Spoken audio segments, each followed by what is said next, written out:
با من همراه باشین تا توی 1 دقیقه یه یخچال فریزر کم مصرف و جادار رو بهتون معرفی کنم. مدل HP 465.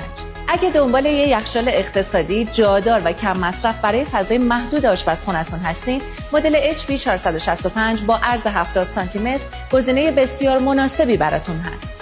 این یخچال با ظرفیت 461 لیتر فضای کافی برای نگهداری مواد غذایی رو براتون فراهم می‌کنه. بخش فریزر این مدل در قسمت پایین قرار گرفته و دارای 3 کشوی مجزاست که به نظم‌دهی بهتر کمک می‌کنه. یه نکته مهم دیگه این که کمپرسور این محصول اینورتره. این نوع کمپرسور با تنظیم خودکار دور موتور فقط به اندازه نیاز انرژی مصرف می‌کنه. در عین حال عملکردی بی صدا و قدرتمند داره. مدل HP 465 X Vision انتخابی هوشمندانه برای خانواده‌های که دنبال ترکیبی از صرفه‌جویی، طراحی جمع و جور و عملکرد قابل اعتماد هستند.